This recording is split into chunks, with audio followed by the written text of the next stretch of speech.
നമ്മൾ പണിക്ക് പോയപ്പോൾ ഒരു വഞ്ചിക്കാരെ കടലിൻ്റെ ഉള്ളിൽ നിന്ന് രക്ഷപ്പെടുത്തിയൊരു കാഴ്ച ഉണ്ടാ. അപ്പോൾ ഇന്ന് പുലർച്ചെ തന്നെ നല്ല കാറ്റും മഴയൊക്കെ ആയിരുന്നു. കുറേ വെള്ളങ്ങളൊക്കെ നേരത്തെ വിട്ടുപോയി. ഞങ്ങൾ ഈ കാറ്റും മഴയൊക്കെ കഴിഞ്ഞ് തെളിഞ്ഞ് വന്നപ്പോഴാണ് ഇവിടെ നിന്ന് അഴിന്ന് അയച്ചിട്ട് പണിക്ക് പോകാനൊരു കടലിൽ കയറി വന്നിട്ടാ. അങ്ങനെ നോക്കുമ്പോൾ തന്നെ ഒരു വഞ്ചിക്കാരൻ നമ്മളെ ഒരു 3 പേരുണ്ട് വഞ്ചിയിൽ പങ്കായം പോക്കിയിട്ട് ഞങ്ങളങ്ങനെ വിളിക്കുകയാണ്.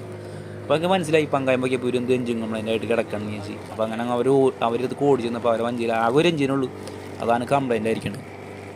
അങ്ങനെ അവിടെ കൊണ്ടുവന്നിട്ട് നമ്മളെ വഞ്ചി ചേർക്കാൻ പറ്റണില്ല. നല്ല രീതിക്ക് ചെറിയ കട്ടമുഴപ്പനൊക്കെ ഉണ്ടായി. അങ്ങനെ റോപ്പ് ഇട്ട് കൊടുത്തിട്ട് പയ്യനെ കെട്ടി വലിച്ച് കുറച്ച് ഇങ്ങോട്ട് വലിച്ചതിന് ശേഷം അവരെ നമ്മളെ വഞ്ചിയുടെ പക്കി പിടിച്ച് കെട്ടിയിട്ട് പയ്യനെ ഓടിക്കായിരുന്നില്ല.